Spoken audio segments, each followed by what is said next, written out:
할렐루야. 우리 한번 옆에 계신 분하고 물어보겠습니다. 제자입니까? 물어보시라고. 제자입니까? 이제 조금 아직 덜 제자입니다. 덜 제자입니다. 여러분 제자 되시길 바랍니다.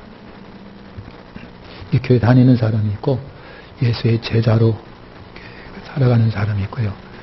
그냥 문지방만 열심히 달구는 사람이 있고 참여하는 사람이 있고 가지각색이에요. 가지각색. 여러분 그 믿음을 끝까지 지켜가시기를 바라겠습니다. 아멘. 자, 오늘 여러분 세 가지를 우리 한번 말씀을 해보겠습니다. 예수의 제자가 되는 자의 각오, 예수님의 제자가 될 사람의 각오, 그런 거예요. 25절과 27절을 중심으로 예루살렘으로 가는 중에 따르는 우리에게 하신 말씀이 오늘의 말씀이에요. 예수님이 예루살렘으로 이렇게 가는데 많은 사람이 이렇게 따라와요. 많은 사람이 따라와요. 예수님이 이렇게 쳐다보시면서 많은 사람이 따르긴 따르는데 많은 사람이 따르기는 따르는데 여운이 그거예요. 많은 사람이 따르기는 따르는데.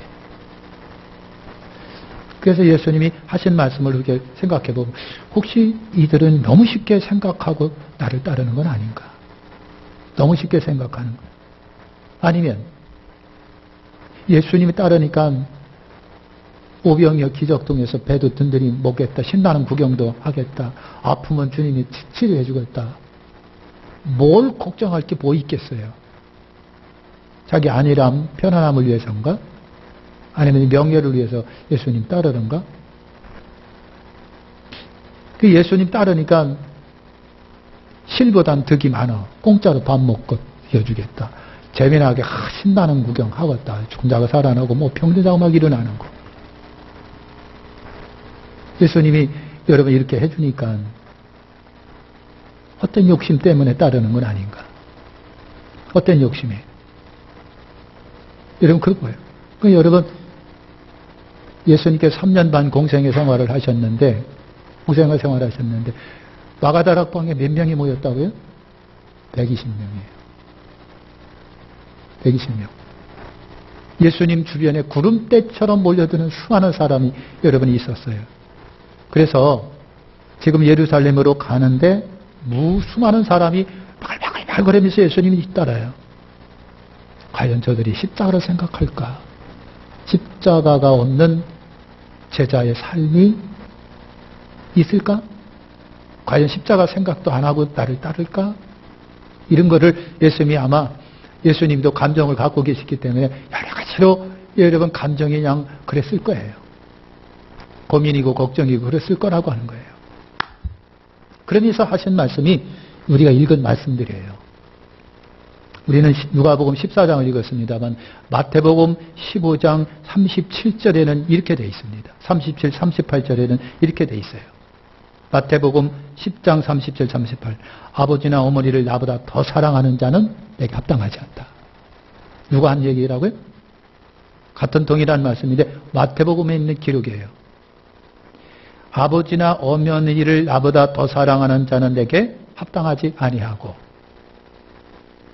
그 다음에 아들이나 딸을 나보다 더 사랑하는 자도 내게 주님 좀 해보세요. 내게 합당하지 아니하고 38절에 또 자기 십자가를 지고 나를 따르지 않는 자도 내게 합당하지 않다. 우리가 읽은 여러분 이 누가복음하고 차이가 있어요 없어요? 같은 맥락인데 조금 차이가 있어요. 그러니까 마태복음에서는 좀 유하게 했어요. 아버지나 어머니를 나보다 더 사랑하는 자는 내게 합당하지 않다. 아들이나 딸을 나보다 더 사랑하는 내게 합당하지 않다. 자기 십자가를 지고 나를 따르는 자는 내게 합당하지 않다. 그러니까 마태는요 예수의 제자로서 합당하지 않는 자가 누구냐? 부모님을 예수님보다 더 사랑하는 사람. 이 있으면 제기하세요. 근데 저한테 하지 말고 예수님께 하시기 바랍니다. 자식을 예수님보다 더 사랑하는 자.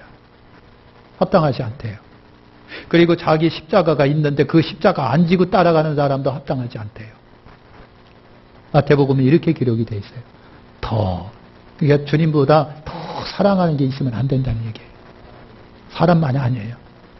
물질도 그렇고요. 명예도 그렇고 권력도 그렇고요. 사람도 그렇고요. 다 그래요. 더 사랑하는 게 있단 말이죠. 더 사랑하는 거, 더 깊이 꽂히는 게 있단 말이죠. 그러면 우리 주님께 합당하지 않대요. 제자는 그런 사람은 제자가 합당하지 않대요. 마태복음에 그렇게 기록되어 있어요. 그러면 누가복음에는 어떻게 되어 있을까요? 우리가 읽은 거예요. 14장 26절 27절에 보세요. 물론 내게 오는 자는 자기 부모와 처와 마누라와 자식과 형제와 자매와 자기 목숨까지도 뭐하면은 미워하지 아니하면 내 능히 제자가 되지 못한다. 굉장히 세지요.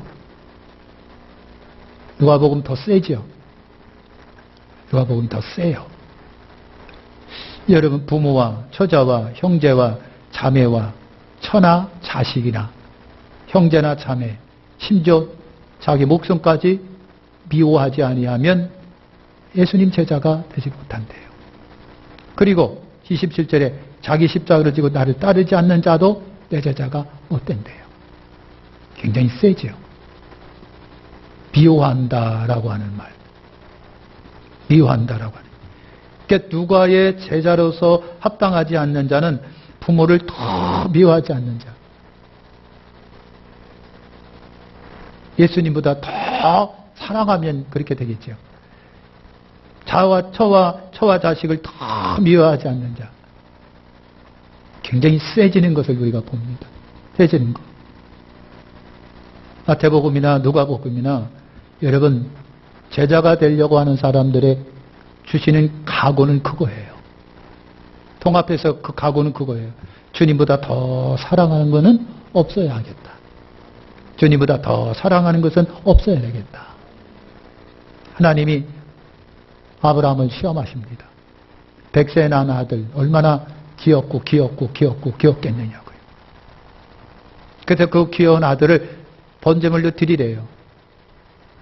아주 노골적으로 얘기할게요. 제물로 죽여서 드리라는 거예요. 깜짝 놀랐지요. 그럴 수가 없어요. 얼마나 귀여운 놈인데. 눈에 넣어도 안 아픈데. 주머니에 넣고 다니면 좋을 것만 한데.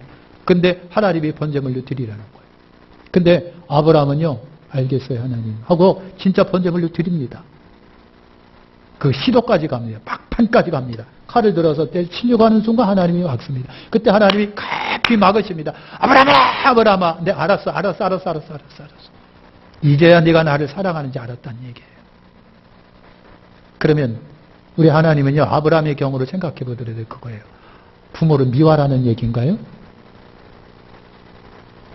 처나 자식을 미워하라는 얘기인가요? 형제나 자매를 미워하라는 얘기인가요? 아닌가요? 그치요? 눈치가 뻔하시니까 알 거예요. 아, 주님을 더 사랑하라는 얘기구나. 우리 주님을 더 사랑해라고 하는 얘기구나. 이런 거 우리가 가르치죠.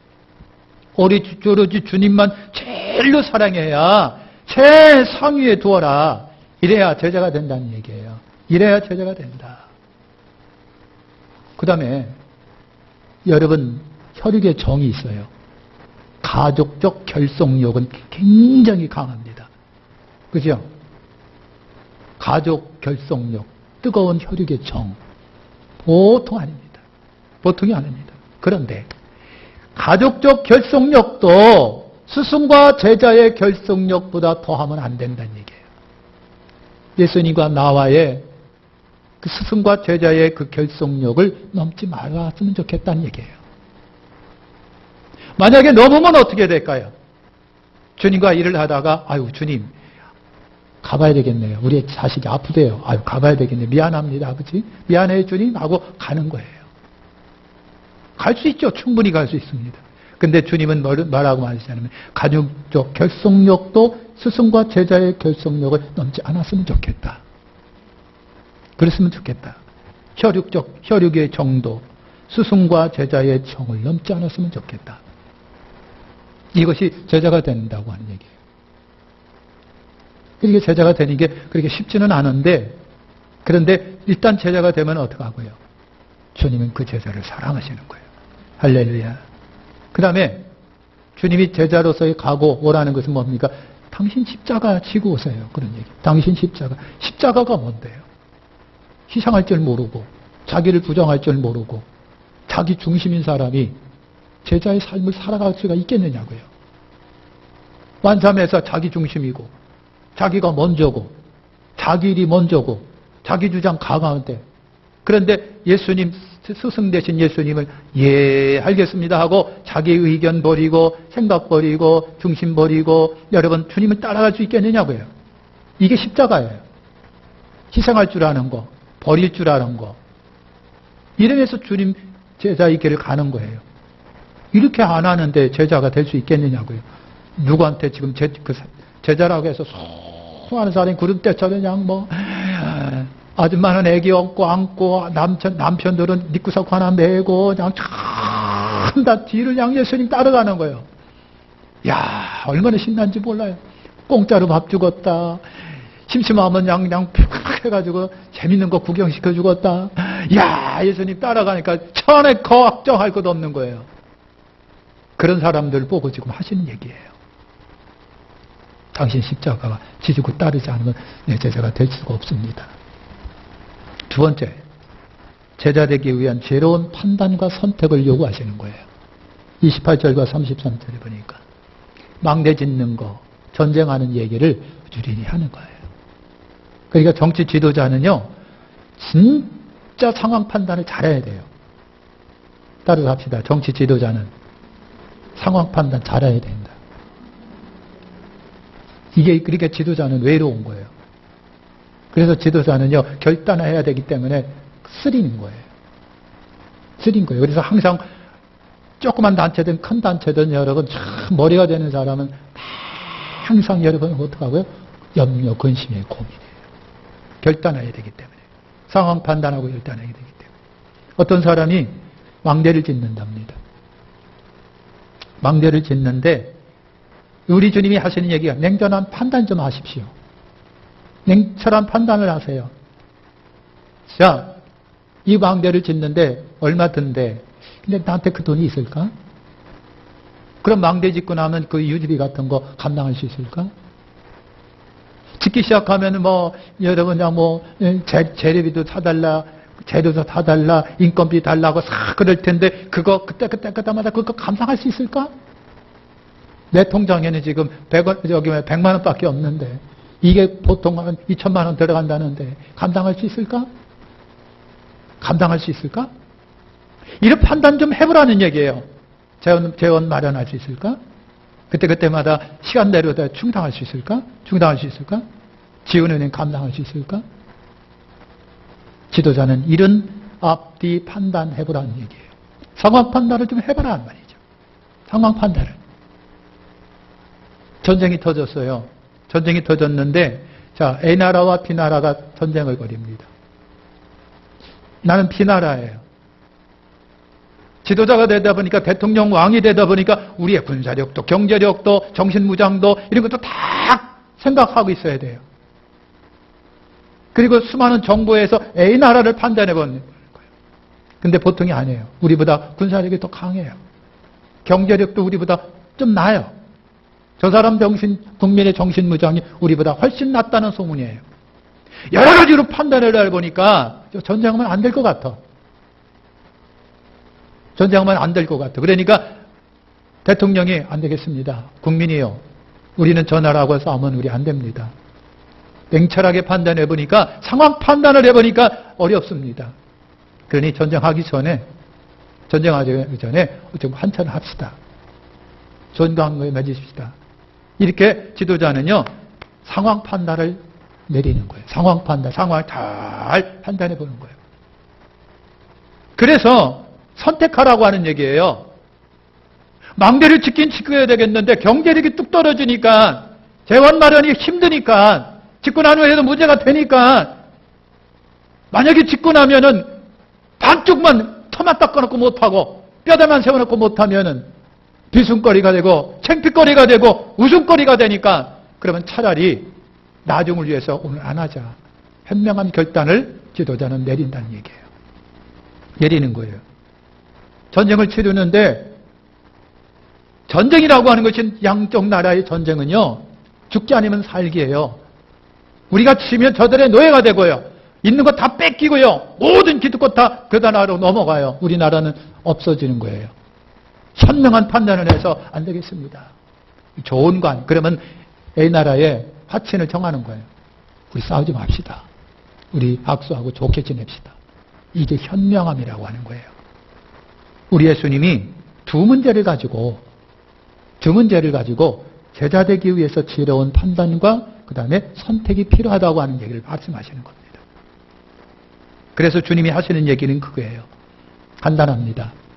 여러분 신분적으로 예수님과 나를 비교해 보세요. 주님의 신분은 전능하신 존귀하신 창조주 하나님이십니다. 그러나 나는 여러분 피조물이에요. 없어질 피조물, 땅에 썩을질 피조물, 힘없는 피조물. 그분이 종이 될 수밖에 없는, 그분은 나의 주인이 될 수밖에 없는 나는 종의 신분이에요. 내가 잘 나간다고 할지라도 아무리 잘 나간다고 할지라도 주님 앞에는 주님과는 안 돼. 신분적으로 보더라도 안 된다는 판단을 내리셔야 되는 거예요. 할렐루야. 그러면 능력으로 우리 한번 생각을 해보시자고요. 능력으로. 그분의 능력과 나의 능력이 뭔데?